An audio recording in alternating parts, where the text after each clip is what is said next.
Hey guys, so I picked up this 4x4 Slash HCG, high center gravity chassis, a couple of weeks ago off a guy on Kijiji. I think I got a decent deal on it. Anyways, it had some minor upgrades to it, like these Integy piggyback shocks. They seem to be doing okay. I just had to rebuild them, put them 60 weight oil all around, and it seems to soak up the bumps pretty good, nice and smooth. This is the 2-pole ESC and brushless motor. It's got a heatsink on it, and what other upgrades? I think these are RPM Nerf bars. I still got the stock shafts. I did, however, get some GPM. Let's see. Shafts. So these ones are for the front, aluminum front. That'll be my next video. And these are for the rears. I wanted them all to be silver, but they didn't have front CVDs in silver, so I opted for blue. But anyways, got a decent deal on them on eBay. So I won't be putting them on this time around, but if you look here, you're probably wondering what happened. Well, I went off a ramp and landed on concrete, and it just landed funny. I think it landed, on that wheel first, so it took all of the brunt of the force impact. I did get the RPM rear hub carriers, rear bearing carriers for the Slash 4x4. So yeah, so I'm going to be putting those on. I also got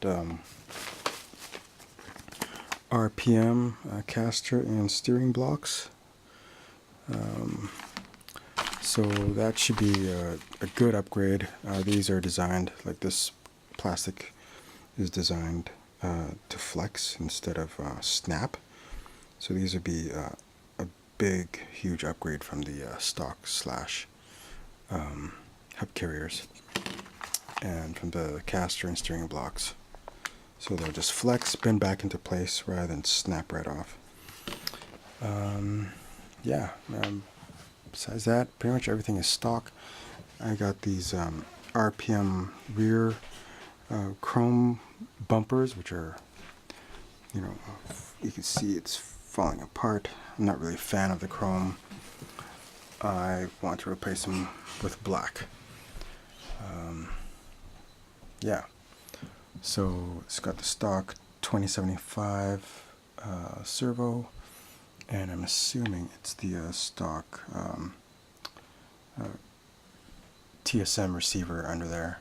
I'm still using the stock radio, the TQI radio.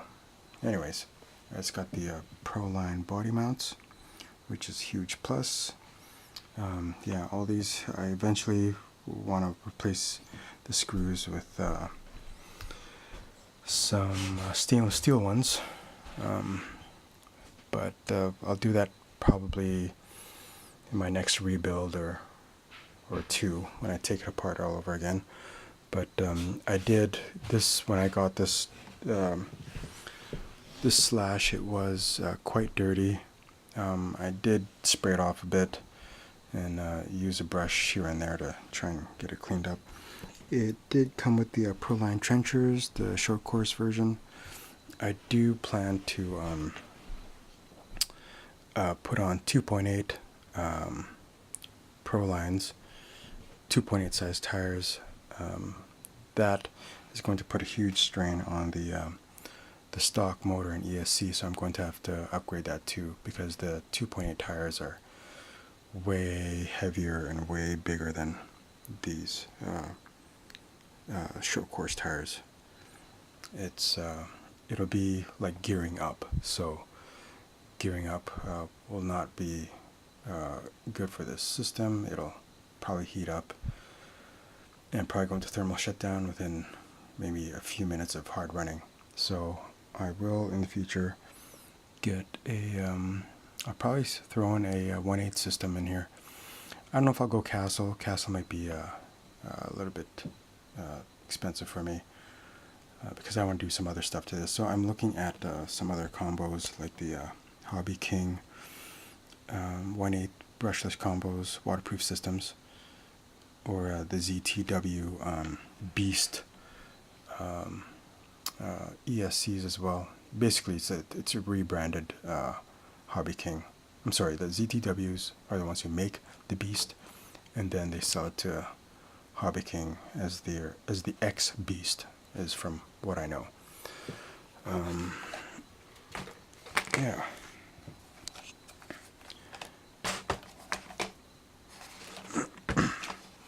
I've ran it a few times, and it runs pretty good. I don't know. I feel like the 2-pole system is it's quick, but it's not, you know, as quick as I want it to be. I'm running it on 3S, and it's not even doing wheelies or anything like that. I've seen other stock Slash 4x4s doing popping wheelies, but they're probably on the 4-pole system and maybe geared a little bit lower. Now, right now I have the stock gearing of 13 tooth pinion and 54 tooth spur. So yeah, so I'm going to throw these in.